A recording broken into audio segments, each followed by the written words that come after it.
बात करते हैं पूर्वी चंपारण की, जहां जमीन विवाद में महिला की पीट कर हत्या करने का मामला सामने आया। घटना चकिया नगर के वार्ड नंबर 1 की है। बताया जा रहा है कि देर रात खेत की जमीन को लेकर दो पड़ोसियों में विवाद शुरू हुआ, जिसके बाद एक परिवार की महिलाओं को दूसरे पक्ष ने पीटना शुरू कर दिया।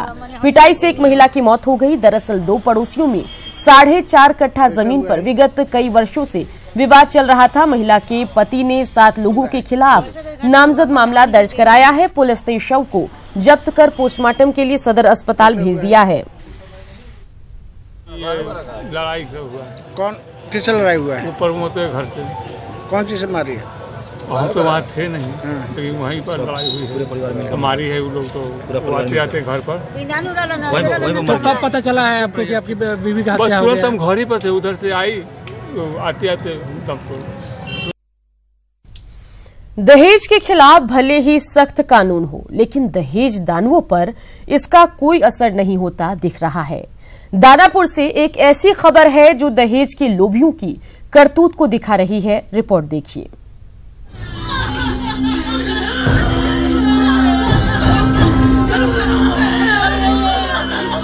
रोता बिलखता चित्कार करता दानापुर के महुआवा का ये परिवार इंसाफ की गुहार लगा रहा है।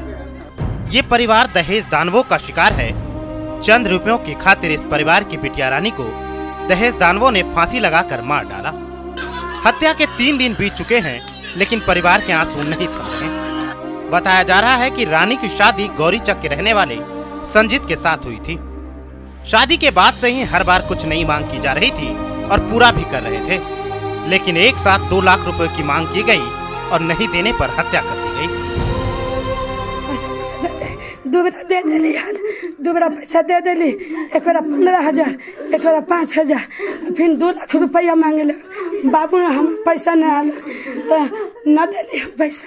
कहली ना कि 6 महीना देरी है, पैसा आई तक ना तो देम पैसा। तो ठीक है, फोन रखिए। रखवा के बाबू के फिर कॉल कैली ना तो कॉल नहीं उठेलक। बिहानों के कॉल कैली न उठेलक। बेटा के हमारे कारण मार देलक। 8 साढ़े 8 के बीच में कॉल किया था, समझा कि आपकी बच्ची फांसी लगा के मर गई, लेकिन उसको मार दिया गया। सब मिलकर उसको मार दिया, जान से मार करके झूठों का उसको आत्महत्या का कोशिश करने का कोशिश कर रहा सब। और वहाँ का जब मुखिया उखिया ना, वो सब गाँव का अपना पक्षपात कर रहा है और बचा रहा। थाना में जाता है हम ऐसा पैरवी करने के लिए।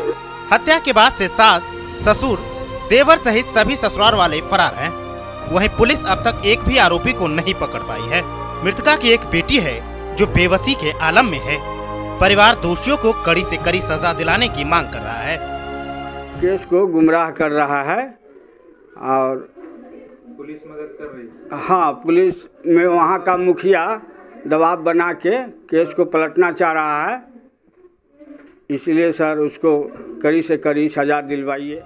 कितनी अजीब बात है कि जिस समाज में महिलाओं के सम्मान की बात होनी चाहिए, वहाँ चंद रुपयों की खातिर उसकी जान ले ली जाती है। जरूरत है जल्द से जल्द आरोपियों को पकड़ने की, जिससे पीड़ित परिवार को न्याय मिल सके। अमरजीत, न्यूज़ 18, दानापुर।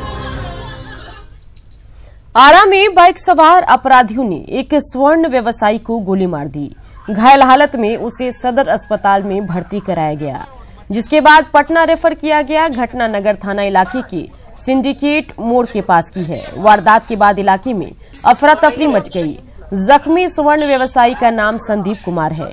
घटना उस समय घटी जब संदीप अपनी दुकान बंद कर अपने घर के बाहर खड़ा था। तभी 2 बाइक पर हेलमेट पहने आए हथियारबंद अपराधियों ने उसे पेट में गोली मार दी।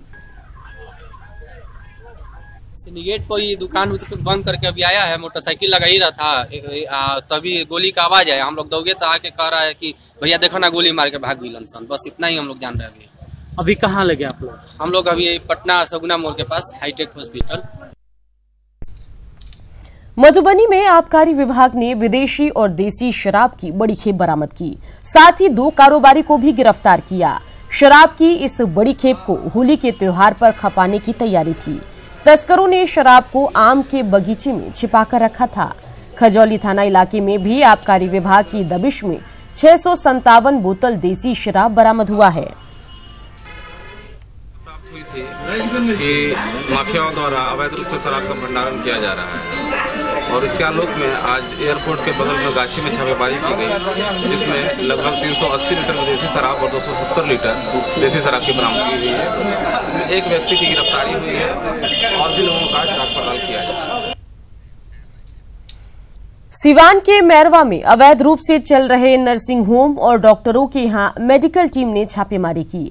छापेमारी के बाद कुछ फर्जी तरीके से क्लिनिक चला रहे डॉक्टर क्लिनिक बंद कर फरार हो गए। डीएम के आदेश पर हो रही छापेमारी में 2 डॉक्टरों को फर्जी डिग्री पर अस्पताल चलाते हुए पकड़ा गया। वहीं अन्य जगहों पर ताला लटका हुआ मिला। कुछ अस्पतालों से डॉक्टरों की पर्ची सहित कई सामान जब्त किए गए। पकड़े गए आरोपियों को साक्ष्य पेश करने के लिए कहा गया। बता दें कि रेफरल अस्पताल के पूर्व प्रभारी डॉक्टर आरएन ओझा ने जिले में 92 अवैध रूप से चल रहे अस्पतालों की सूची जिलाधिकारी को सौंपी थी, जिसके बाद ये कार्रवाई हुई।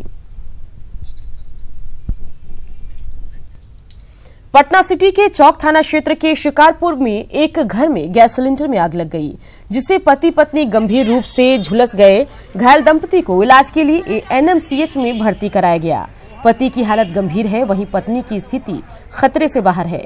आशंका है कि गैस रिफिलिंग के दौरान विस्फोट हुआ, जिससे आग लगी। पुलिस पूरे मामले की छानबीन में जुटी है। जानकारी मिली थी कि चौक शिकारपुर थाना अंतर्गत एक घर में आग लगी है, सिलेंडर में आग लगी है। तो हम लोग यहाँ पे आए, बताने के क्रम में देखे कि सामने दुकान है जिसमें गैस का रिफिलिंग होता है। गैस जो चूल्हा वो बनाने वाला काम होता था यहाँ पे। फिर अंदर गए हम लोग, आग बुताए, आग पे काबू पाए। मुंगेर के मोहनगंज में दर्जनों कबूतर और कौए मृत पाए गए हैं, जिनसे बर्ड फ्लू की आशंका तेज हो गई है। लोग सहमे हुए हैं। विभाग को इसकी जानकारी दे दी गई है। हालांकि पदाधिकारियों का कहना है कि बर्ड फ्लू के बारे में जांच के बाद ही जानकारी मिल पाएगी। बता दें कि इस इलाके में 2 महीने पहले भी बर्ड फ्लू ने अपना पांव पसारा था, जिसके बाद हजारों पक्षियों को मारना पड़ा था। लग रहा है कि बर्ड फ्लू का चपेट में यहाँ पे आ गया है, जिसमें लगभग 1 दर्जन कबूतर और 3-4 कौवे की मौत हो गई। तो आज पता चला तो प्रशासन को इख्तियार किया गया है कि हाँ इस ढंग से बात है, लेकिन अभी तक कोई आए नहीं है इसको देखने के लिए।